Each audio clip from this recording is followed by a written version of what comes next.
This episode of Survey Program Podcast contains adult language, discussion of adult topics, Justin Timberlake real person fic, and I don't really know how to tag this one. There's a lot going on in this episode. Music is by Highwell.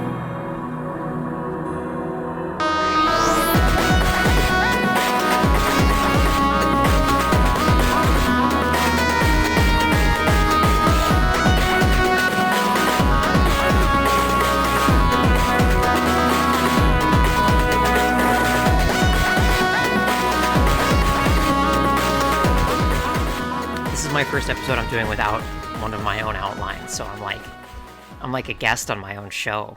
I don't really have an outline either.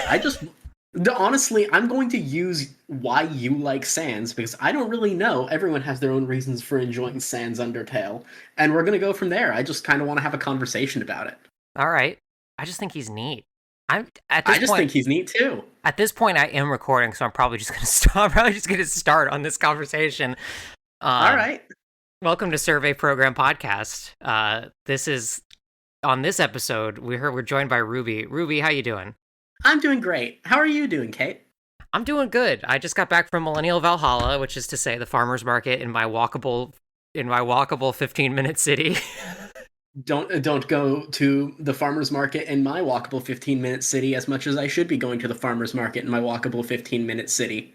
It's good. It's a little weekly ritual. It's a nice reminder that I am 33 years old, and this is the sort of thing that 33-year-olds do. You get excited about it, right? Yeah, I mean, exactly. I'm not 33, but you get excited like, oh, I'm going to go to the butcher shop. I'm going to go get an actual cut of meat from someone who's doing it in the building. That's crazy. A few weeks ago, I went and rode a bike to the butcher shop and put the meat in the basket of the bike riding back, and I'm like, I am the most 30-something woman in America. You've gone full European. Exactly. I should have had a little baguette sticking out. Oh, absolutely. All right, we're going to talk about Undertale today, which is a small indie game that you might be familiar with that came out in 2015. It might be related to Deltarune, but we're not sure. This is what we're here to find out about, because they share only one character, a little skeleton by the name of Sans. Sans? Sans Undertale. That's my favorite thing about Deltarune Chapter 1 release was watching all the streamers like Sans appear on the screen for the first time and have all the clips of people out? just yelling Sans. It's because there's no fanfare to it. The tutorial shows up at the very beginning, and it's like, oh my god, it's the remix. All these Undertale characters go by you as you drive the car, and Alphys is your teacher, and there's this whole lead up. But you walk into the middle of the town square at the end, and Sans is just standing there. Sans is just standing there at Grillby's. No fanfare. He's just there. I think Deltarune does a really good job of letting you fumble that encounter by saying, nice to see you again, and Sans saying, I don't know you. Yeah. I really enjoy how Sans is depicted in Deltarune. I really like how genuinely oblivious he seems without dropping the ball that he is completely oblivious. Yeah. That is a really interesting interaction too, because it's kind of load bearing for one of the fundamental questions of where do the dialogue options come from? Because often it seems like the narrator sort of covers stuff that Chris knows that we don't often, right? But the narrator also sometimes knows stuff that we know, but Chris doesn't. And offering that dialogue option for Sans is an example of a dialogue option that it's really difficult to square coming from Chris directly. Yep. It almost feels like this ambiguity is incredibly intentional. We don't know how much of this is Chris and how much of this is us. The sort of overlay layer of the game mechanic of choosing dialogue is obfuscated here. In a way I find really interesting, and this is a thing that I think Sans plays with a lot in Undertale specifically. And he's constantly wrong warping around, walking through one loading zone and ending up in another room. He messes with your battle interface in ways that nobody else does, except for maybe Asgore, and Photoshop Flowey. I think Sans is fascinating. Absolutely. And in Deltarune, he's still tied to all these fundamental mysteries, but as you were pointing out, he doesn't seem to know it yet. Yes. Or if he does know it, he's doing a damn good job at not appearing like he knows it. Um, but he still wrong warps, which is like the only even close to supernatural thing we see any Lightner do in the Light World. Yeah, he's just in one area and then he's in another area. He moves faster than you can transition between screens. Strange, isn't it? He moves at the speed of comedy. Yep. Um, but one of the reasons why I had you on is because, you know, I played Undertale on release, right? But I was, Yep. as many listeners know, embroiled in a different sort of fandom full time during the period of Undertale's peak popularity, right? And also I had stuff like jobs that so I wasn't like super, I like wasn't super in depth in the Undertale fandom, and I wasn't like very on Undertale Tumblr or anything at the time. And so I totally missed like the whole history of the Undertale fandom, basically. Like I am not familiar with the like ridiculous depths to which Undertale fans took the game and remixed it and created new scenarios out of it. And this is like a pretty big aspect of the community. And so, you know, this is something that even sort of Deltarune itself feels like a commentary on, is this nature of like AUs in Undertale, and like Undertale itself seems like it may have been an AU of the original concept that turned into Deltarune. And so my big question, Ruby, what's an Undertale AU? What's going on with Undertale AUs? All right, let's talk about if we're going to talk about Undertale AUs, we got to talk about AUs and what an AU is. Uh, so let me pull up my notes really quickly. First, we need to Um, think about parallel universes. First, we have to think about parallel universes. So, firstly, an AU is defined as an alternate universe story. It's got a meaningful causal link to the source material, but it's a remix. The divergence point between it and the source material might be incidental in nature. I like to call these what if AUs. What if a character made a different choice? What if this thing proved true? What if this truth of the universe was different? What if I don't know. What if Sans could reset instead of Frisk slash Kara slash the player? Another type of AU could be ontological in nature. A how then, I like to call it, which is an AU that sort of changes a critical more of the thematic or like world construction. You've got your horror AUs. For example, there's Horrortale, a AU where where the underground is scary, where everybody's got scary axes and is trying to murder you, and Sans the big hole in his head I because don't he's know. dead. That's scary. I'm That's scared. scary. Then there's also archetypical AUs, a who's who, where they take the characters of the original and they swap them around or they place them in a different context. Your coffee shop AU is a who's who. Who's the barista? Who roasts the beans? Who hits up the customer? Who is the customer that gets hit on? You know, that sort of thing. If There's Quilby's also not the roasting types, the beans, I have some serious problems with this scenario. you know, honestly, most of these coffee shop AUs are written by people who work at Starbucks. I don't think they roast the beans at Starbucks. Uh, They However, get I them have on a trouble truck. imagining. Yeah, I Do they actually? imagine I don't that. actually know. I haven't worked at Starbucks. Maybe they. I don't think they're roasting them in Starbucks unless they're one of those roastery locations, which Uh, have all unionized and pissed off corporate. have they now? Uh, Yes.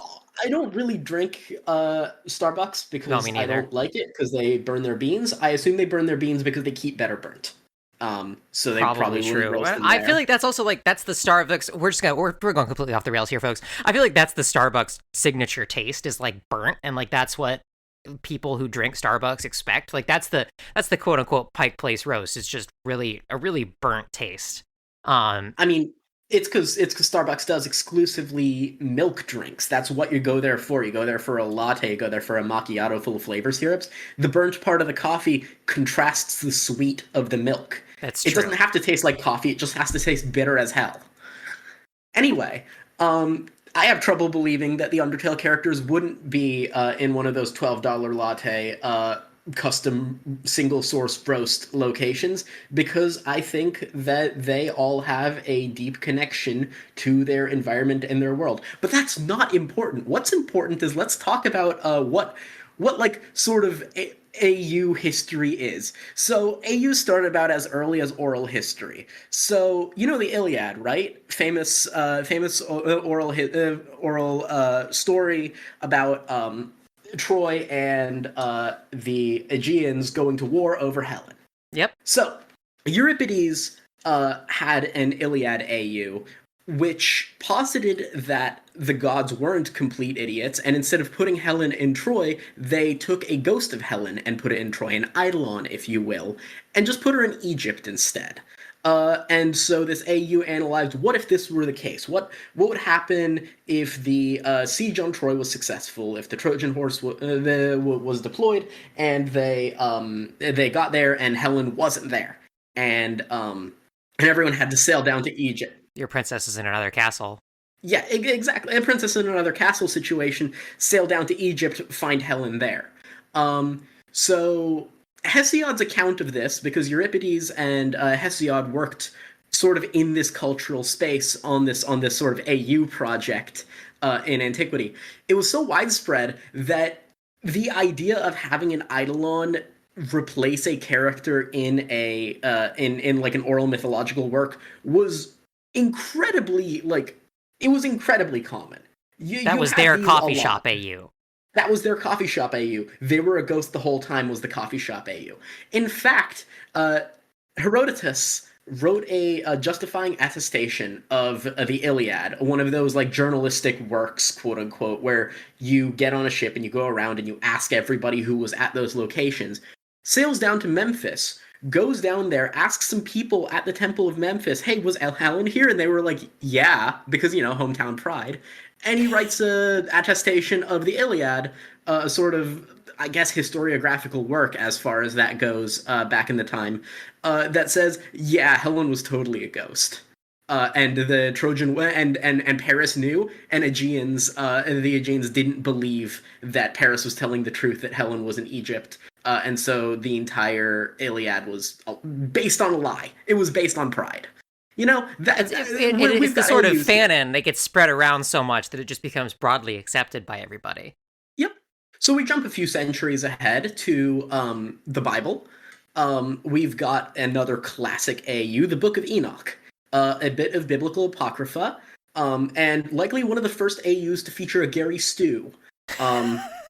Enoch is a dude who's super pious, and God reaches down to him and says, hey, let's go on a tour of heaven. Let's go on a tour of heaven and let's check everything out. And Enoch gets to see all the wonders. You get your biblically accurate angel attestations here, by the way, your flaming wheels, your many-eyed seraphim, all of those, all from the Book of Enoch. One guy getting toured around by God. So the first part of the Book of Enoch ends, and Enoch is like, wow, this is crazy, this is awesome. And God says, hey, you want to stay here? Anyway, time skips forward a few years. Another guy shows up. And another guy is super pious, and it feels like God is going to do this again. But it's not God who comes down. It's another dude called Metatron. An angel beloved by God with this awesome and impossible powers, like 777 blessings. He can control the whole universe. He's like God's right-hand man. Surprise, surprise, that's Enoch. He's been like turned into this sort of proxy of God. He does everything God doesn't want to do. He's functionally indistinguishable from Cosmic Superman, from Grant Morrison's Final Crisis. He's basically like, if you're talking to God, you're talking to Metatron. He's God's secretary. And because of this, the Book of Enoch goes, oh yeah, all that stuff God did, that was actually me. God was off working on something more important. Of course, this is all heretical, apocryphal stuff.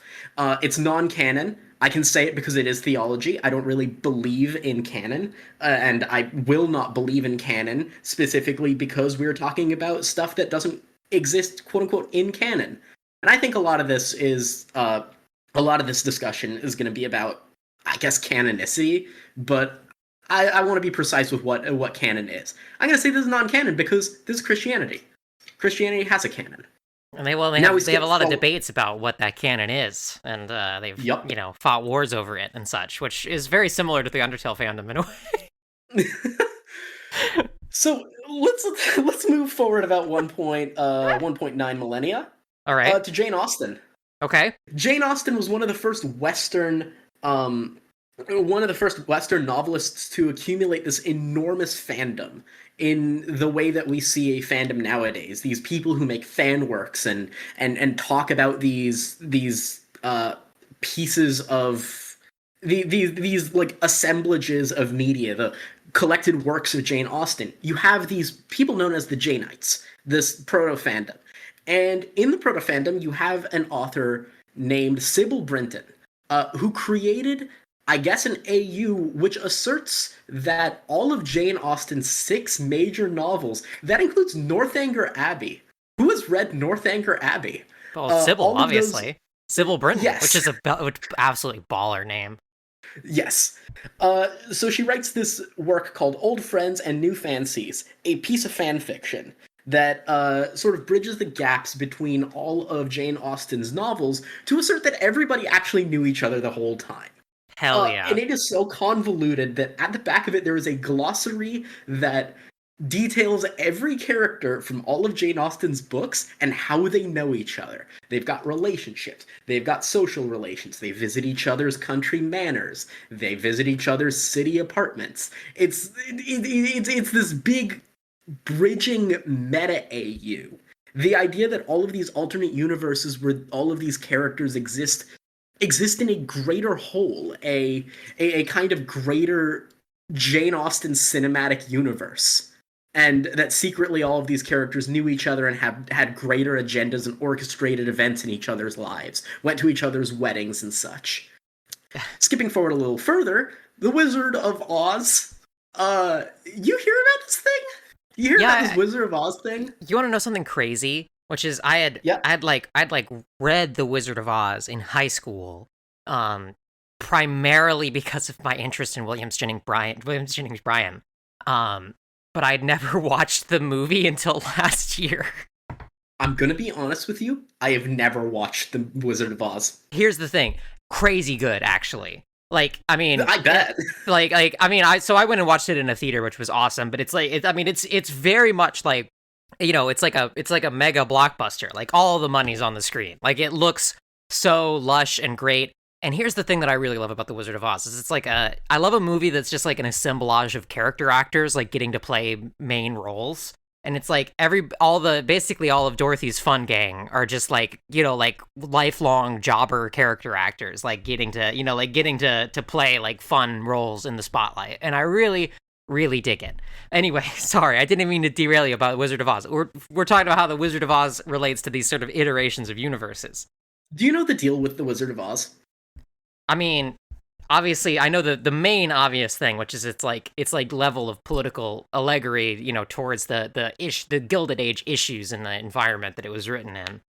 Yes, of course. The Wizard of Oz is thematically dense. How many Wizard of Oz books do you think there are? Just like 15 or something, right? Wrong, 40. What Um the fuck? there are 40 canonical books set in Nestica, a canon agreed on by, I guess, Frank L. Baum? I forget his name. I've read a whole 40 of these I think it's goddamn L. books. Frank Baum. I think you were L. Frank close. Baum. I've read all 40 of these books and forget this guy's name. 40 books set in Nestica, the continent that the Wizard of Oz takes place on, and it wasn't enough. There's like 100 different other non-canon books that are considered part of, I guess, a like literary canon, like an extra canon of Oz. And Wicked, not one of those canon books. It's considered one of the like sort of dark Oz books because Wicked is a dark book. It's for adults. There's a Barnstormer in Oz, a story about a stunt pilot getting it on with Glinda the Good, who was his mom, Dorothy's best friend, while the USA tries to imperialize Oz for magic power. Okay. Um, there's Visitors from Oz, the novel by Martin Gardner, known for his puzzle books, that alternates between complex mathematical riddles and Dorothy dodging assassination attempts in New York by a movie producer. Glinda gets email in this one, and Dorothy goes on opera. Rudy Giuliani is there? He's This kind is of real. yeah. I mean, he's kind of a Munchkin-like figure, Rudy Giuliani, so that makes Oh, sense. absolutely. He's like the mayor guy from the movie. That's a very Rudy Giuliani type individual. Like all mayors of New York, he would be perfectly at home wearing a domino mask and a striped shirt, like sort of hauling a big bag of money over his shoulder. And handing it out in little envelopes to reporters. Oh my god.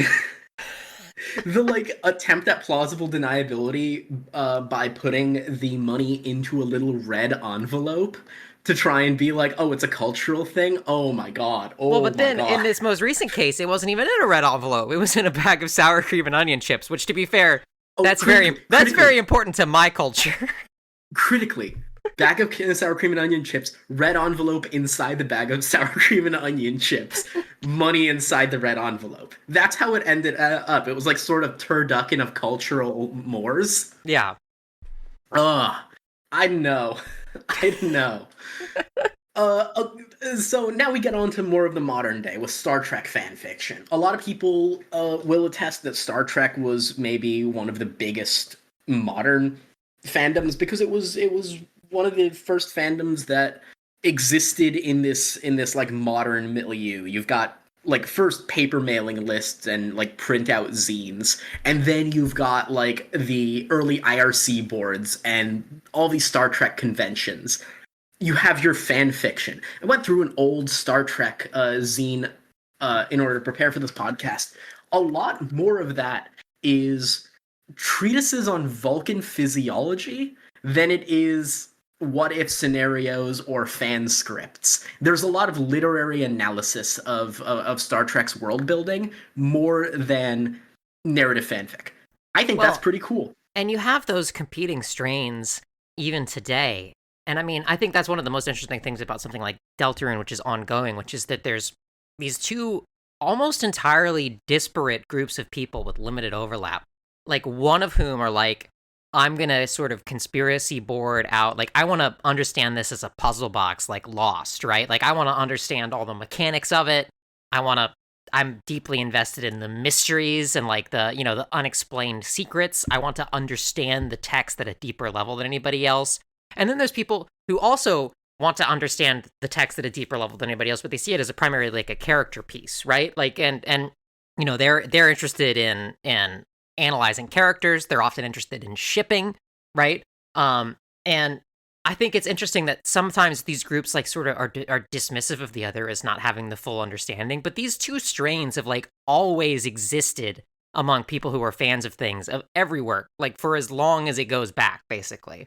They intermesh in really vital ways too. There are people who have analyzed Undertale to its logical extremes and pulled all of the stuff about Gaster and the Goners and all of the stuff out. And symbiotically, all of the people who do like character pieces on Undertale, they do their fanfic, they do shipping.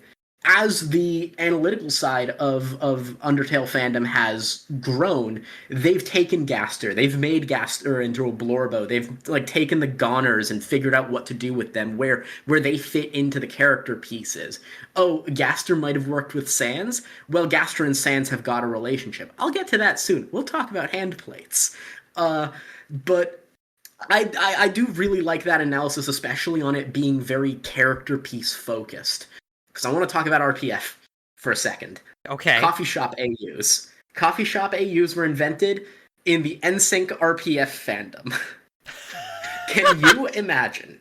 Can you imagine listening to NSYNC and looking at all of these beautiful, beautiful boys? Who was in NSYNC? Was that Justin Timberlake? I think that was Justin Timberlake, yeah. Imagine looking at Justin Timberlake and saying, "Man, you know what would be great if he was my barista." Yeah, well, because then you could point at the menu and say, "I want it that way." If I clap, it won't come through my noise suppression. I can't clap because it won't make it through my noise suppression, but I am clapping in spirit. I'm clapping in my heart. But yeah, you have this explosion of fandom happening online. You've got fanfiction.net, you've got Wattpad, you've got LiveJournal. all of these fandoms coalescing into these spaces, writing back and forth, all of these archetypes colliding with like the NSYNC RPF fandom having coffee shop AUs, there are other spin-off coffee shop AUs. What if this guy was the barista? What if this guy was the barista? What if these two met in the coffee shop instead of these other two? Can I talk about RPF for a second here? So, Yes. like, I've been into motorsports since I was a little kid, right? And I've been watching Formula One for like, for a long time now. And Oh, it is absolutely yes. crazy that the interest in Formula One has like exploded. I think basically any sport would kill for the interest among young women that Formula One has now, right? And with it, I've seen a variety of strange things appear, right? And I mean the RPF situation in Formula One is totally crazy. Like it's like, like I'll be like browsing on my algorithmic social media site of choice, right? And I'll like see like a video of a driver, like saying something funny, and I'll like it, and then my feed will just explode with like shipping of that person with like, and it's like one of the things that I never understood about the sort of AU situation with the RPF in Formula One, and I'm criticizing as an outsider here, but like these guys already have like the most interesting and yaoi-ful job in the world. Like they're like, they're like modern, they're like modern jockeys, like in these intense, like racing against each other with these like complex teammate and rival relationships. And it's like, you don't need to put them in a coffee shop. They're already in like the most yaoi situation imaginable. Like why, you don't need to boring that down. Yeah, we have an example of these relationships taking them at face value. These like yaoi-ful sports relationships in a racing environment, this high pressure environment.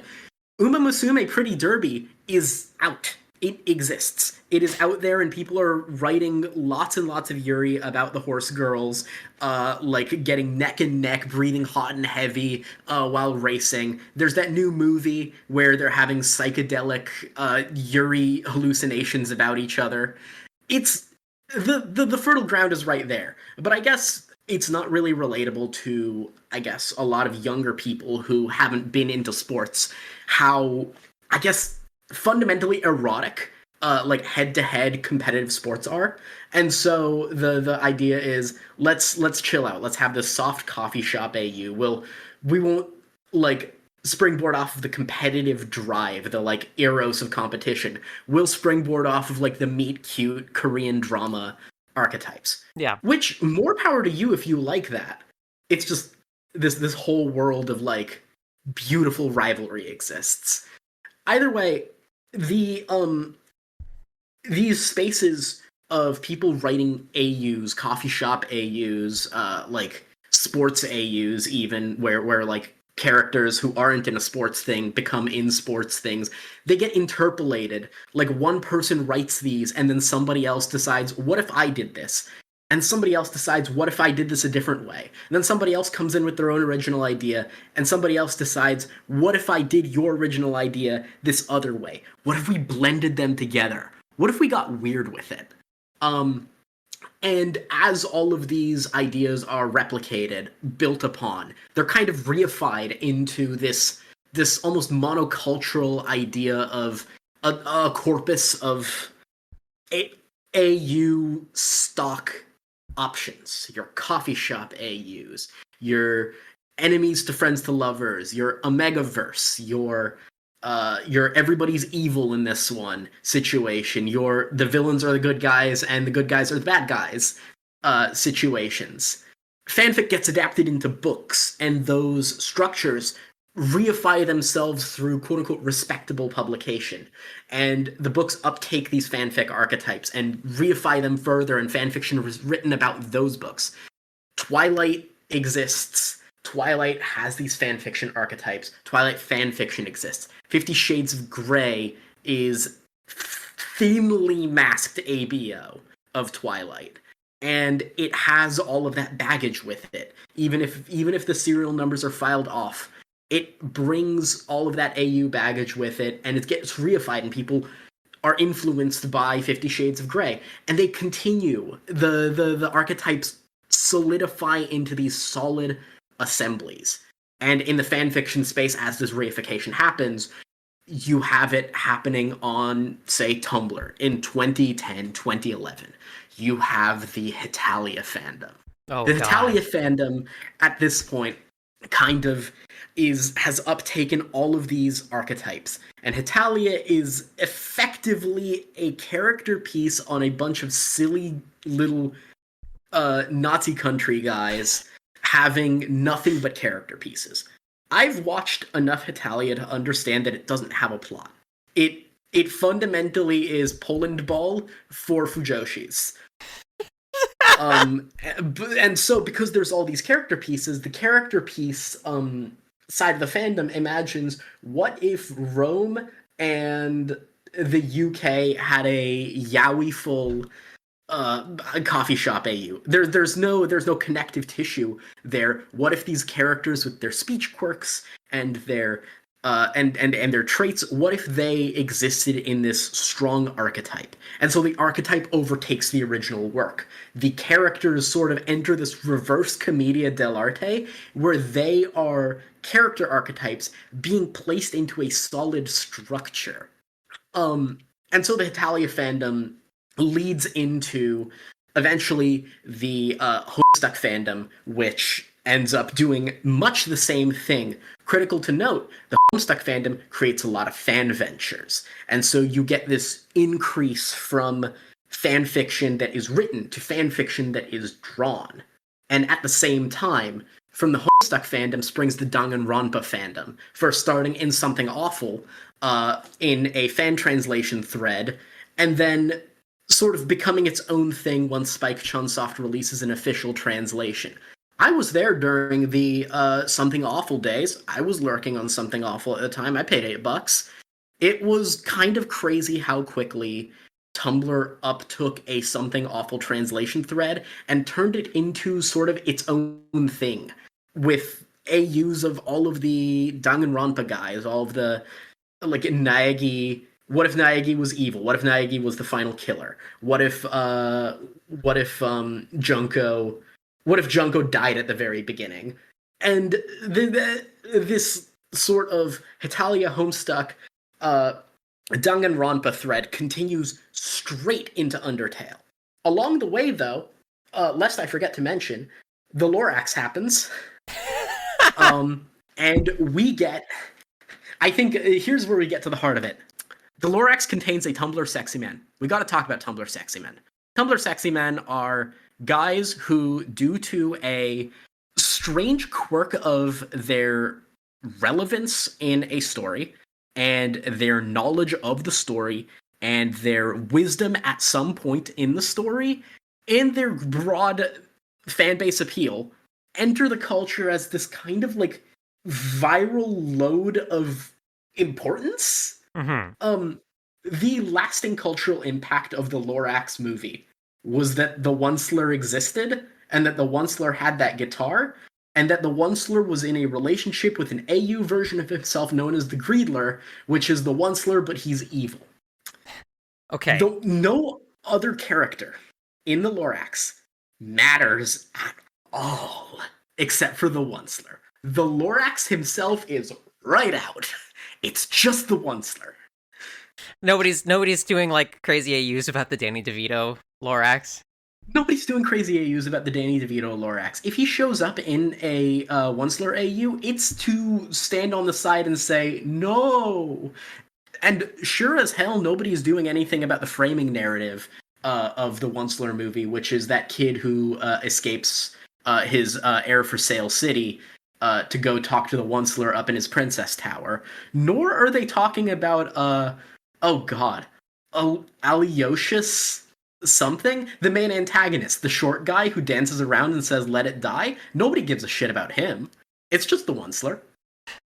And this also happened with Komaeda in Danganronpa 2, Super Danganronpa 2, even.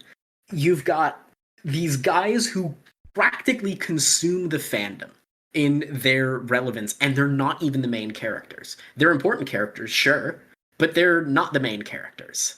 And so we go on to Undertale, where this happens beat for beat with Sans. Let's talk about Sans real quick. Yeah, so like I'm basically the like fandom fixation on Sans and all these AU Sanses. I've completely missed this, right? but I played Undertale, right? I liked Undertale a lot, and Sans is my favorite guy in Undertale, which I guess is, this appears to not be a unique experience based on how important he is to this, to this, sort of load-bearing totemic culture. And so I'm very curious about, what is it about Sans that makes people do this? And what do people do? What are people doing with my boy? So, my working theory on why people love Sans is because Sans blends the most important parts of a Tumblr sexy man. And I don't think it's a new take that Sans is a Tumblr sexy man. Sans is elusive, mysterious, aloof, and most importantly, he knows more than you do in ways you don't know about, and he isn't smug about it. He is, practically speaking, a character who is alluded to be more load-bearing to the plot than he actually is. And this is very common among Tumblr sexy men. Komaeda is, in the grand scheme of things, about as important as any other Super Danganronpa 2 character. However, the way he moves through the plot, the way he is literally given the ability that says no harm can come to me, is critical to understanding why he has this crazy fixation. He's smug, he's unpredictable, he's aloof, he's mysterious and unreachable in this way that is deeply alluring. And Sans has a lot of the same things. He can teleport, he knows about the timelines in some oblique way, he has a mysterious basement he doesn't talk to you about. At the same time, he's always being nice to you. He takes you to Grillby's via a shortcut to give you a little break from the sort of linear path of that Frisk is taking to get out of the underground. He has a nice sit down with you in Metaton's resort when he while he talks to you about I guess your deal and his own tragic backstory. And his own tragic backstory. His own tragic backstory he only alludes to, but that allusion creates mystique. And of course, at the genocide route, when he's in the Judgment Hallway, even before the genocide route, when he's in the Judgment Hallway, and he says, "Oh, my real role is to stand here and judge you. And I didn't allude to this before, and it's not really important now. And I'm going to say a bunch of emotive things right before you do the final boss." And in the genocide route, when he shows up there and says, "Finally, you've broken my aloof exterior. You're gonna have a bad time." Do do do do do do do do do do, and all of that happens. He's gonna show his true power. He shows his true power. He beats the shit out of you. Nobody's ever found Sans easy on the first go. Unless they're a mega super gamer. Probably. Do you think anyone's ever beaten Sans on the first try totally blind? Absolutely not. He jump scares you before you can even begin attacking, unlike any other character in the game. Sans actually uniquely is the only character in Undertale who immediately begins with an attack before the attack window shows up. Mm-hmm. I mean, he breaks a lot of the rules of the battle system in that way.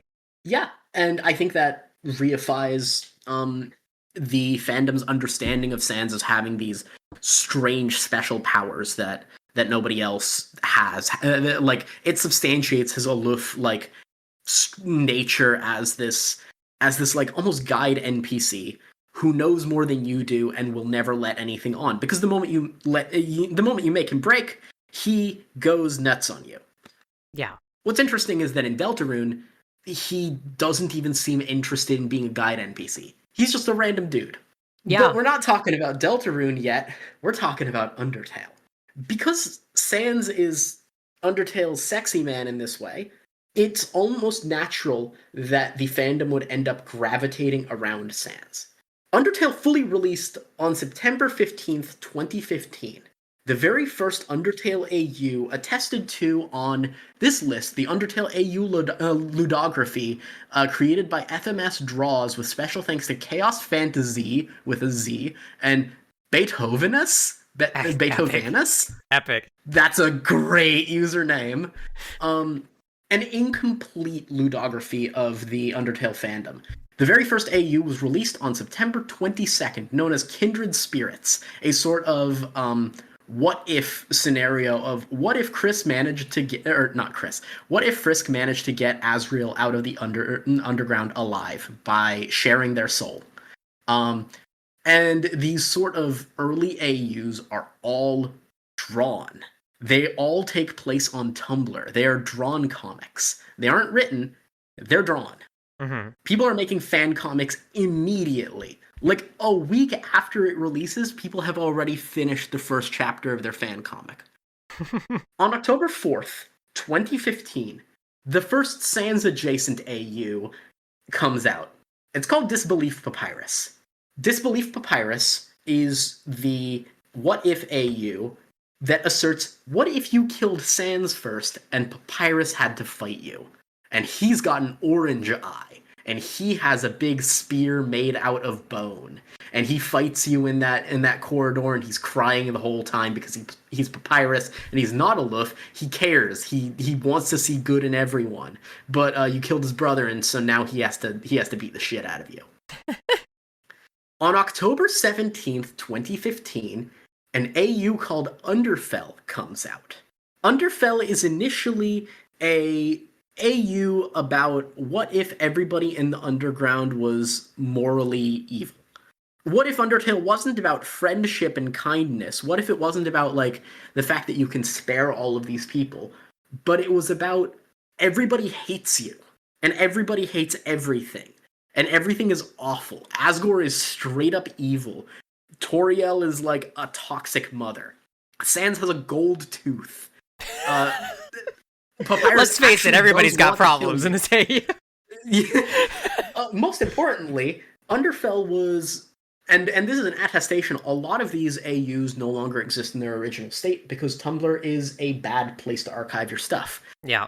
Underfell was initially created as an excuse to draw evil, sexy, Alphine fan art, where, like, Alphys was like an evil scientist wearing a red and black turtleneck with swirly glasses, and Undyne was this evil knight with big armor and lots of scars, and, you know, they're having Toxic Yuri together. Oh, that sounds dope. Now I'm sad I missed this. Oh yeah, it was dope until, of course, somebody drew Underfell Sans. And then it became all about Underfell Sans. If this weren't a podcast, I'd ask to put a picture of Underfell Sans on the screen. You should put, you should put it here in the chat for me to see, so that I can see. Okay. And so, because this will be my first time seeing Underfell Sans, so you, dear listener, will get to hear my reaction in real time to this information. All right, let's post a picture of Underfell Sans. Oh, there's so many to choose from. I go on DuckDuckGo. I look at pictures of Underfell Sans. Okay, well this one is flat out pornography. Okay, don't show me that one. This is an all ages podcast. Non-explicit. Okay, but this is about the sum of what's going on here. I don't even know how am I gonna content warn this episode. Okay. This one is not actually pornography. It's not. So Ruby did not. Listener, Ruby did not show me pornography. However, this is crazy. Okay, so he looks a little like who's that character designer that did Kingdom Hearts and a bunch of Final Fantasy stuff? Looks kind of like that. Tetsuya Nomura. Yeah, that's right. He sort of looks like that, right? Oh yeah, it only gets more Tetsuya Nomura as we'll progress. There's something almost Vivzy Pop about this design. Yeah. Proto Vivzy Pop even. Yeah. I would believe that Vivzy Pop was absolutely influenced by Underfell. You've got lots of gold on these stark white character designs. You've got black and gold and red, just sort of coming together. I mean, he's undeniably got that shit on. I have to say he's got that shit on for real.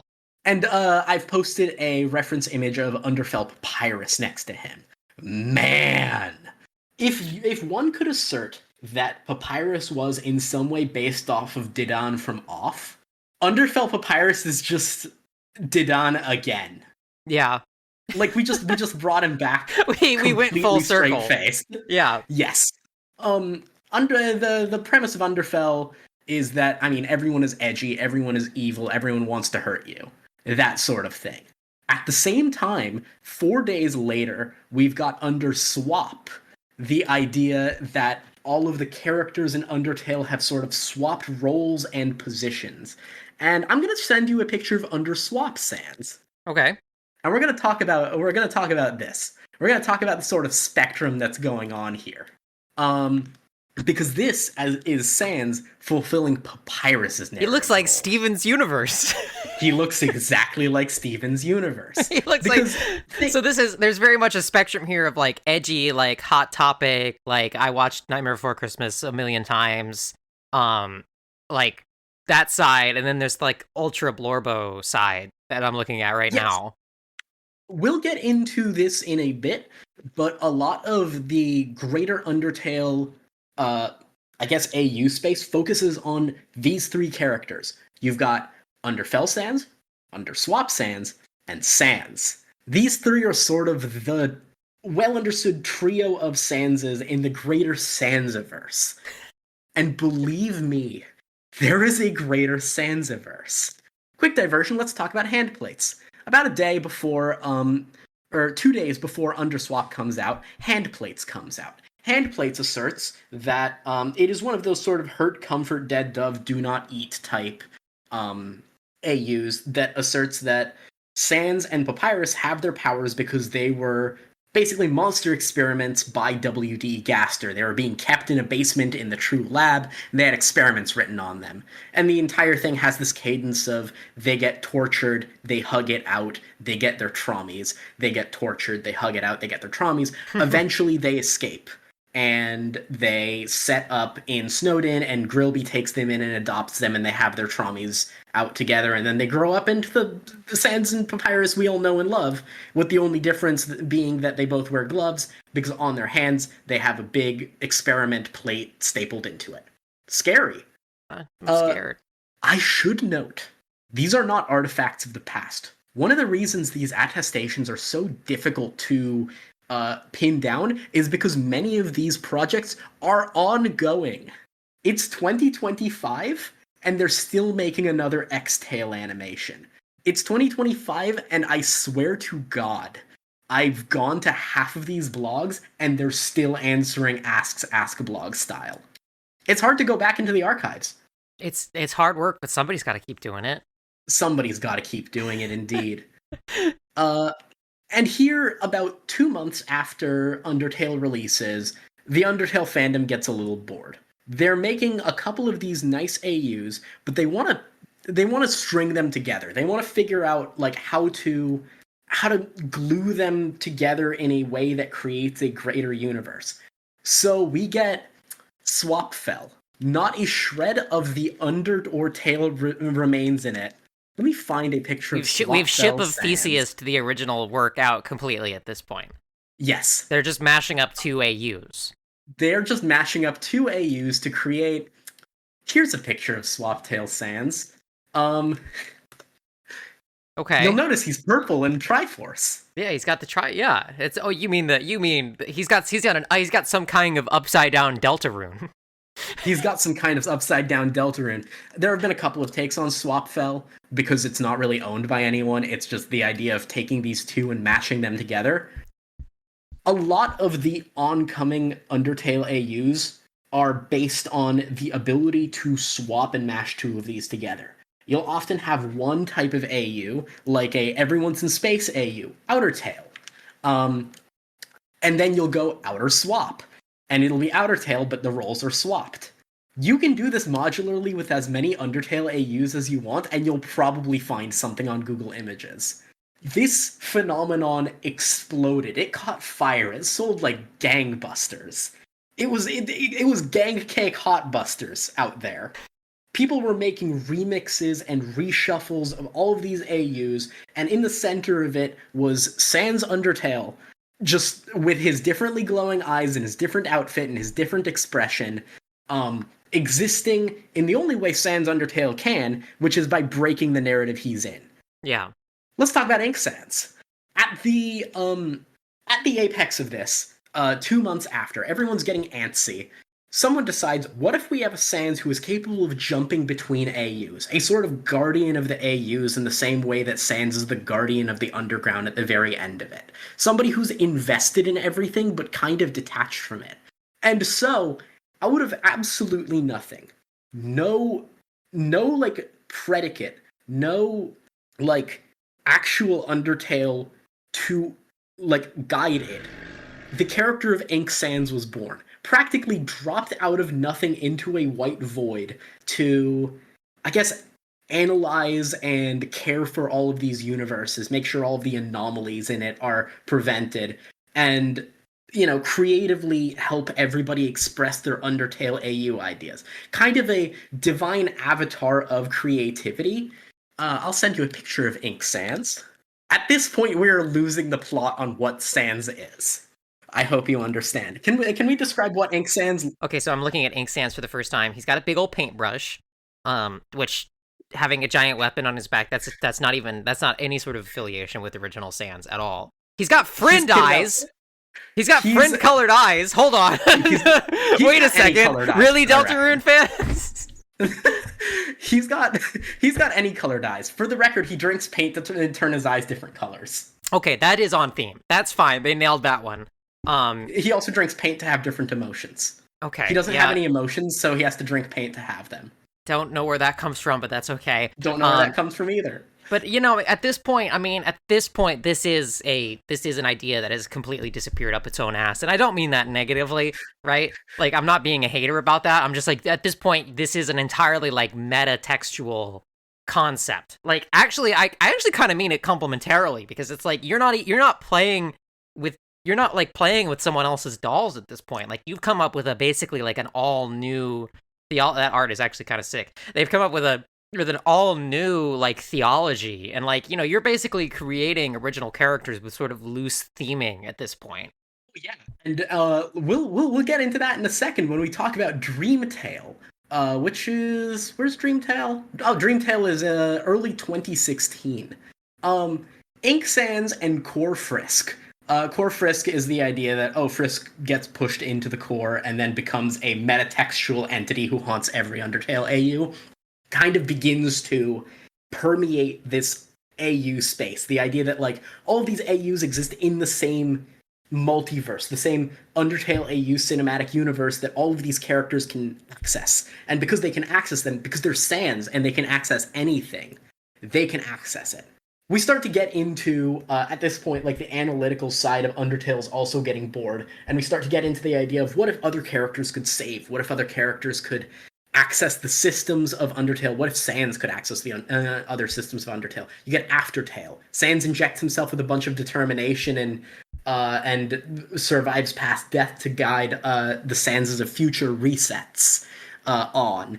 The sort of split timeline idea of Undertale existing in this big glass bubble of game design, of code, they call it, where all of the resets happen. And then outside of it, there being these people who can influence what's going on inside. And when what's inside comes outside, that's anomalous, that's strange. And, the stories get built up off of that. All of these glass bubbles of AUs and their respective Sanses as like emblematic of those AUs going in and out and destroying them and rebuilding them and almost commenting on the ephemeral nature of these AUs as pet projects that get abandoned and thrown away or go completely off the rails.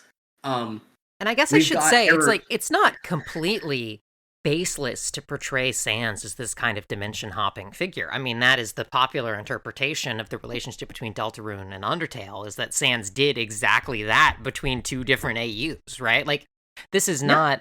Like, you could actually argue this is pretty advanced, picking up what the text is putting down for people to have jumped to this so quickly. Yes, and I would almost argue that in reverse, the idea that Sans has jumped these narratives to Deltarune, arguably an Undertale AU, is a response to this, because this stuff happened months after the release of Undertale. There's no way that Toby Fox wasn't at least influenced by a lot of this reception. These days, Toby Fox has receded from the internet in a fairly major way, but in 2015 and 2016, Toby Fox was looking at all of this reception, like, dead on. This was before, like, one could shelter themselves from this completely. If you had made this work, you would go on Tumblr and you would find all of this stuff. Yeah. And I mean, he did directly talk about AU Sanses recently. This was like with the cup. With the cup, yeah. There's this cup that has a transparent in it. So certain parts are transparent, so different liquids can turn Sans' eye different colors. as a result, if you make anything other than blue lemonade, he's basically going to turn into an AU version of Sans. Please be responsible. Unfortunately, it does seem like AU versions of Sans have far surpassed the different colored eyes. On December 30th, 2015, we get Error Sans. Man, look at this. This is hardly even Sans anymore. He forgot to install Counter-Strike Source. He is, instead of being white, he is completely a shade of black. He's wearing like a black and blue, like double-breasted coat. He's got his basketball shorts on, but it's all like covered in stitching. He's surrounded in an aura of errors, as if he's got the like menacing text off of him in JoJo. And his weapon appears to be puppet strings. For the record, he uses these puppet strings to throw various objects around. He uses it to grab souls and things like that. He's also a sort of meta Sans, existing outside of these snow globes, quote-unquote destroying anomalies. He's kind of the chaos god, the dyadic, like, dark side to Ink Sans.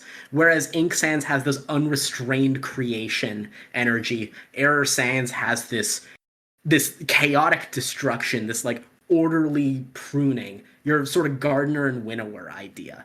In some ways, by the end of 2015, after 3 months had passed since the release of Undertale, the Undertale fandom had reinvented Zoroastrianism, but only for Sans.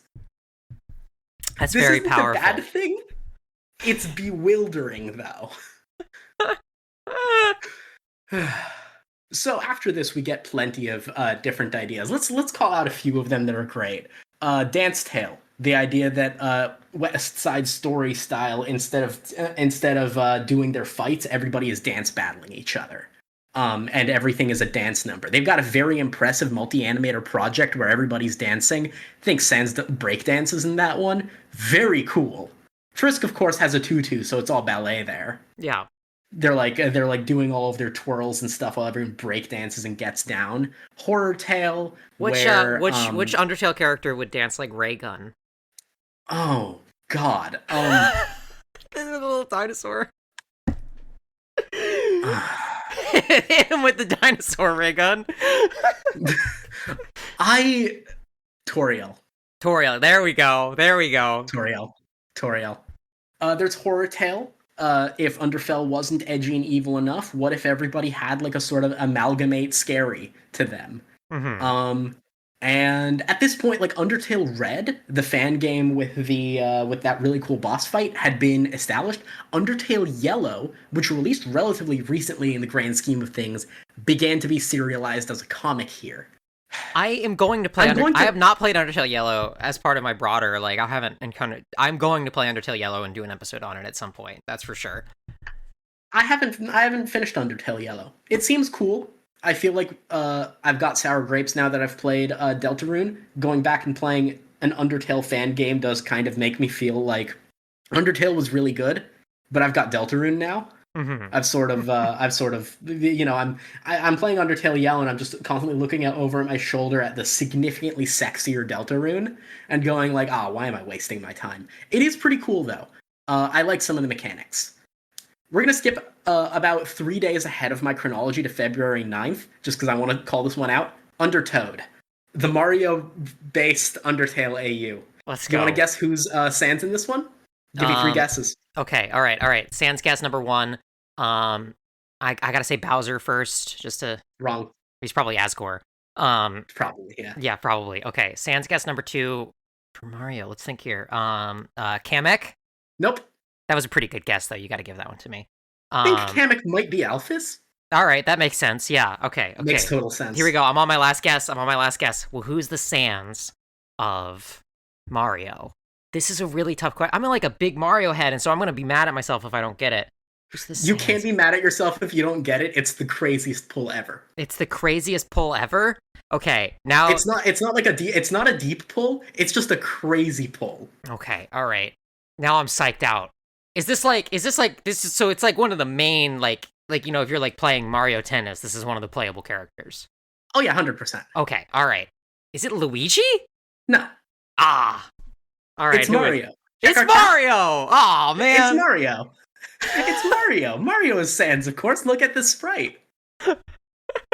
I guess That's Luigi's Super Papyrus. Mario. It makes perfect sense. It makes perfect Exactly. sense, actually. Yeah, you've got two brothers, one of whom is short and somewhat relaxed, I one of should have whom seen is this one coming. high strung and tall. Yeah, it's got to be Mario. Only way it works out. Yeah, and then we get Dreamtale, February 6th, 2016, an AU featuring another dyad, a sort of lower level dyad than like Ink Sans and Error Sans. We get Dream Sans and Nightmare Sans. This is hardly even an AU at this point. It is practically its own original story, but both of the resultant characters are Sans. Uh, I think there's like a tree of divine wisdom that creates two siblings, one of whom represents positive emotions and one of whom represents negative emotions. And by the way, they're both Sans. And the one that represents negative emotions is ostracized by the people of a town, not the underground, just a town, and in vengeance consumes all of the fruit from the tree of knowledge and becomes an avatar of nightmares. And then Dream Sans has to hunt him down across the Undertale multiverse. Let's get these guys in. Let's get these guys in chat. Let's get a hell yes, hell yes, dog. I look at this design, I immediately am forced to say, hell yes, Hell dog. yeah, man. It's got Zero. kind of a Breath of the Wild thing going on. Oh yeah, absolutely. There's something very Legend of Zelda about what's going on here. And here's Nightmare Sans. Okay. All right, that's very goopy. He's dark, he's goopy, he's full of tendrils. He talks all scary. For some reason, Dream Sans has a bow. Not a thing I'd ever associate with Sans, but at this point we've gone completely off the rails on what classes as a standard Sans. This guy, Nightmare Sans' attack is tentacles. Dream Sans' attack is a bow. He loves to rapid fire that bow. You're asking me, well, where does he rapid fire that bow?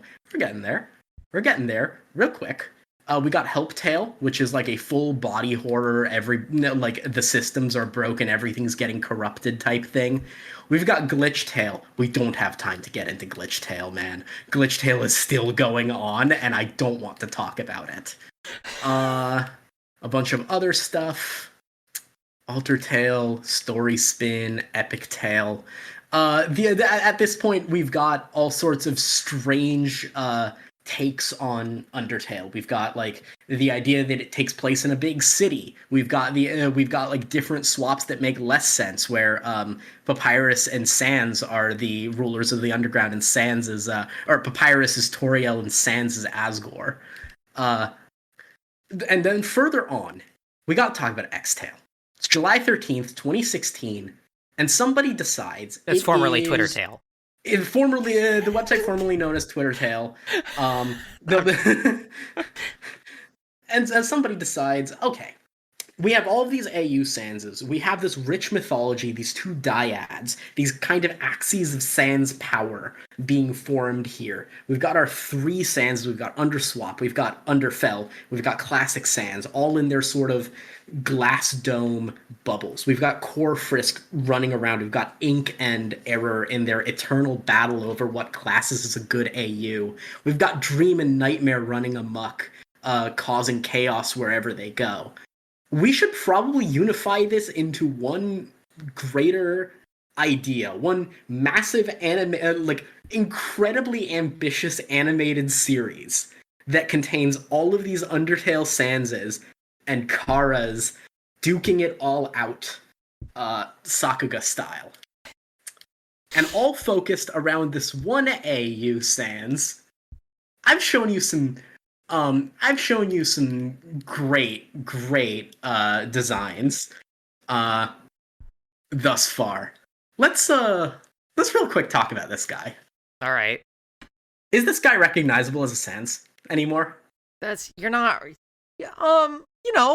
There's some Sans. I mean, he's got sort of he's got the puffy jacket. He's not. He doesn't even have a puffy jacket. He's got like a. Okay. He's got it like evokes a long the puffy shirt. jacket. It does evoke the puffy jacket. I'm trying. He's full up Tetsuya Nomura. He's covered in X's. Yeah, but his basketball shorts are still billowing in the wind. That's like Oh, that is true. That is true. It's so awesome that all of these AU elements sort of like basically almost all of them keep the big basketball shorts. He's like the John Fetterman of Tumblr sexy man. He's kind of got the Kevin Smith huge jorts on no matter where he goes. Yeah. I don't think I've seen a single Sans in here who isn't Mario not wearing the big basketball shorts. It doesn't matter what else they're wearing, it's always the big basketball shorts. I think the Sansness is stored within the basketball shorts. That's why they can't be taken off. No, I've seen Sans's basketball shorts get taken off. That can't be right. Family podcasts. We're talking about Sans. It's an inevitability. I'm not going to get too far into that. But, this guy isn't even called Sans at this point. He's named Cross. Okay. He's cast off the idea of him being Sans at this point because his home universe got destroyed, and now he's a multiversal wanderer attempting to recreate his world out of other AUs that he's destroying. And he's all getting manipulated by this Kara figure that he's got, or Kara figure behind him. The name's Cross. Chrono Cross. Look at this art. That's hype as hell. He's got that Sephiroth giant fucking knife. Yeah, he has the ability to hit the overwrite button to like in place retcon anything that just happened and swap any two Sanses. He's got his huge knife that he can throw around. He's got half of a human soul and half of a monster soul stitched together. And he's got this whole AU that retroactively springs up around him, featuring like sort of X-Tale versions of all of the Undertale characters. Also, for the record, if anybody listening to this podcast looks into any of these things, I should warn you, none of these people are very good about Frisk or Kara. There are just as many of these AUs that he, him, them, as they are that she, her, them, and it's a bit of a nightmare. Yeah. Check out this Gaster, though. Check out this X-Scale Gaster. That's crazy. Nuts. We got Metaton with a laser sword. We've got like Muffet with daggers. It's completely nuts. There is approximately 8 hours of animation of this AU and this guy's adventure through all of the different AUs, fighting Dream Sans and Nightmare Sans, all these people double-crossing each other. They go to space. They enjoy a bit of Outertale, the space-based Deltarune AU where they're in space instead of the underground. Ruby, this is so much. There's so much going on here. There's so much going on here. And you have to remember, you can swap any of these as you like. For every Outertale, there's an Outerswap or an Outerfell. No doubt somebody has created like X-Swap, where all of the AUs are swapped around and it's papyrus rampaging through the multiverse. There's a lot here. There's a lot to talk about with all of these Sanses and what they're up to and how this all happened, how we diverged so hard from what could be considered Undertale to this Sakuga-laden, everyone's shooting Gaster blasters at each other, treatise on it. Not is it okay to save and reset, but can you survive a laser by resetting yourself multiple times to when you weren't hurt? It's power scaling. Yeah. You go on some of these wikis for these characters, you'll see their power scaling codes in the sidebar. I think this is a completely natural thing to do, especially because there's a lot of lineage of what-if stories in, say, comics where power scaling came from. The idea that there are like a million different Supermen, all with their own backstories. What if they fought? What if Cosmic Superman was up there fighting the Anti-Monitor and he was like a metatextual Superman robot? That's real. Grant Morrison wrote that, by the way. Mm-hmm. It's kind of cool. Well, right, and it's like a lot of this is totally presaged by like the way that Cape Comics work, right? The fact that there's, I mean, you can go, some of the best Cape Comics running right now are like, what if they were AUs, right? Like that's just constantly happening. Like, Yeah, the DC's running their reboots, absolute, respins. DC's doing their absolute series, Marvel's doing their extremely varying in quality ultimate series. Like, I think Marvel has a What If series that's just like one episode dedicated to every AU. yeah, and it's just great. There's I don't know. there's Loki. The Yeah, Loki there's TV Loki. show The Owen is Wilson's in is there. practically, yeah, the Loki TV show is practically about Loki taking on this like extra textual sans role to like go into different timelines and fix them. This There implies that is this is just the natural endpoint for a Tumblr sexy man, by the way, because Loki is like one of the inner circle Hall of Fame Tumblr sexy men. absolutely. He I put think up he that put up 150 Tumblr reference war in his career. I do think that you are right. It is almost the role of a Tumblr sexy man to break containment in a dramatic narrative way, both in their like sort of fandom circle and outside of their fandom circle. I can bet you, I don't know how much I would bet you, but it is a safe bet that there are more people who have heard of Komaeda than have played Super Danganronpa 2 or watched a playthrough of Super Danganronpa 2 by an order of magnitude. I Yeah, would say that for every person who has experienced the actual media of Super Danganronpa 2, there are 10 who know who Komaeda is. yeah. He's the guy dancing with Sans in the fingers in his ass video. Ah, fingers in his ass Friday. Oh, Look, and here's the thing. I miss it. I miss it, I you know? do. I do. I think, I do think we're in a great era. I think driving in my car right after a beer, I think it's fantastic. Yes. I think it's great. I think it's been a great. I think it's great that it sort of interfaces with one of the like great, sort of it makes a big funny joke about one of the most direct mysteries of the game in a way that belies the fact that I think that the Deltarune fandom has a really high level of comprehension of the story and is willing to use that comprehension to shitpost. But I do sometimes miss just the pure reverie of fingers in his ass Friday. I think it's because we've lost Tumblr. I Yeah, mean, sure, Deltarune fans are on Tumblr, but Tumblr is no longer the like driving fandom force it once was. Tumblr yeah. died. I mean, There's not what really remains is an art dump. there's not one center of fandom anymore, right? We've got these sort of dispersed nuclei that all are sort of having their own conversations that rarely overlap completely. Yep. And so there's no place where like a shitpost can reach that level of criticality that it can easily break containment. I mean, I would say that the Bergen trucking bit broke containment comprehensively when Jollibee ran an ad where Asgore drove around a Jollibee Yeah, while singing about Jollibees. You've seen yeah, that one, right? yes, I have. That's yeah. No, I mean we've hit a level of massive. We've hit a level of saturation with that joke where to the point where I wouldn't be shocked if there was a joke about it in future chapters, like like the mic room or the joke about Ralph say chuffing a dart, Or turning like into a plushie and getting or soaked turning in milk and thrown against the wall. exactly like all this stuff is it's part of the ongoing conversation. I guess to sort of try to bring this to like a bring this to a glide path landing. It's like this sort of stuff is interfacing with Deltarune in a way that it never could have with Undertale, because Undertale was like basically a completed object that was released all at once, spawned all this stuff, and then Deltarune, an AU of Undertale, is coming in as this sort of ongoing work, and so it's like it's part of this conversation, right? It's part of this tradition of remixing the original work, using the characters like a Commedia dell'arte to tell a new story, right? And it just so happens to be also like the official parallel work, right? Yes.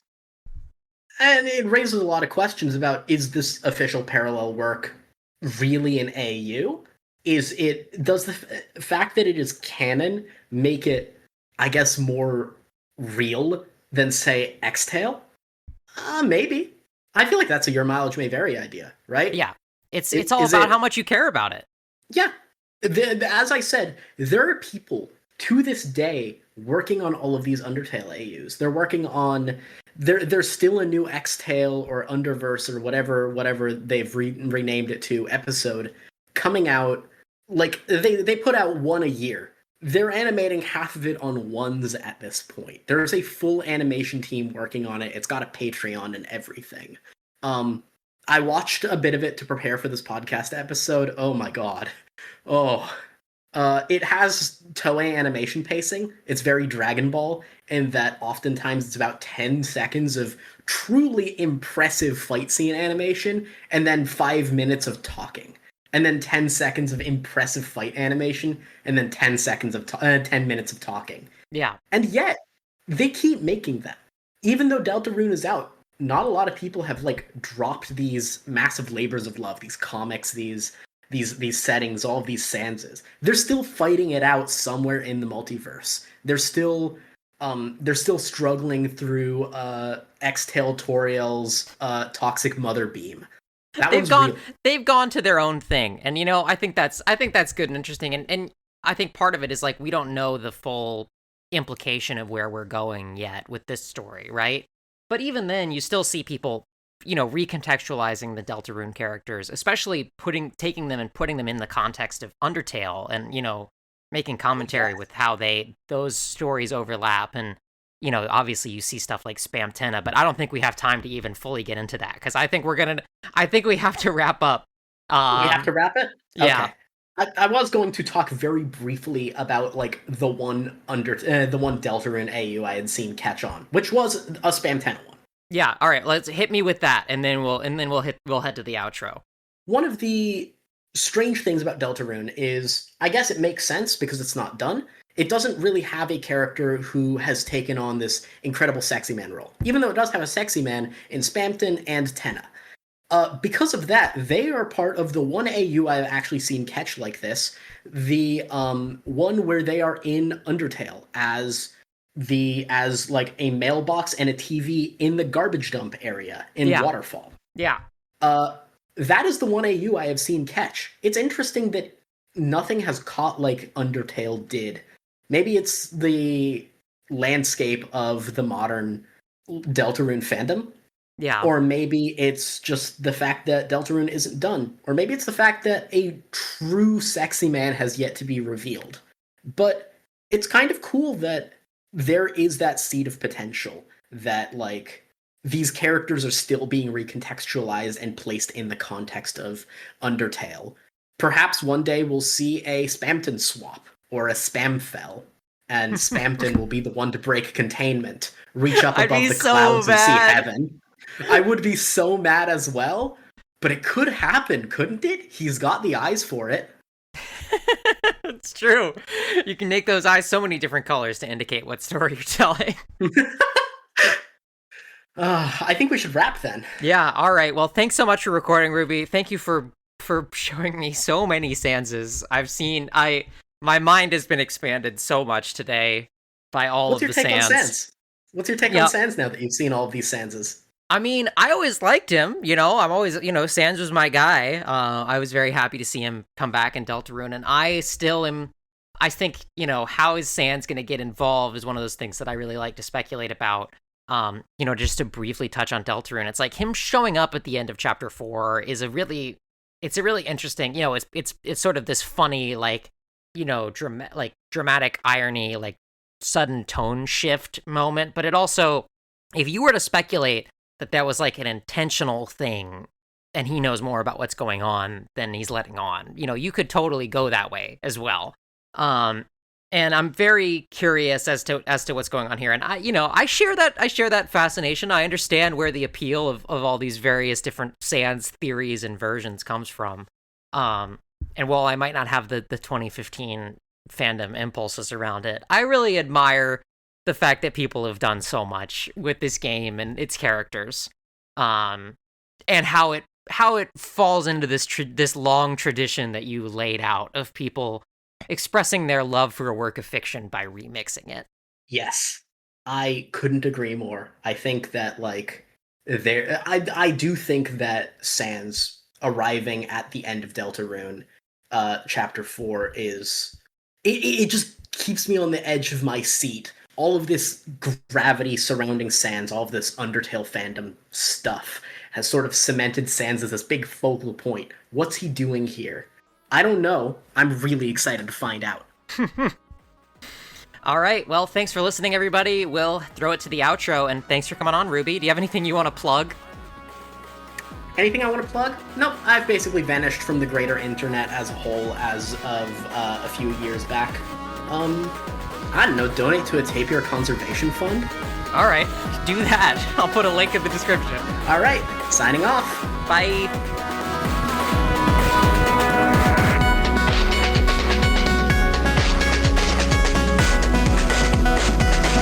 Well, that was a great introduction to a weird and wonderful world. I hope you had as much fun listening as I did recording it. You can find Survey Program wherever you get your podcast. That's on Apple Podcasts, Spotify, or directly on our website, gruppeshrike.net. That's gruppeshrike.net.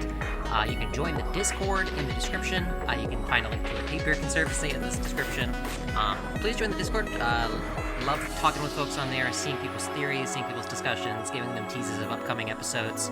And we'll see you next week. We're going to be talking about the inspirations for Deltarune and some of the inspirations for Undertale with Elsie, including a little-known RPG called Moon. Our show musicians also got a new album coming out this Friday, so be sure to check out the Bandcamp link in the description and sign up for updates there to be the first to see that new album coming out. I'm so excited. Have a great rest of your day. See you next week.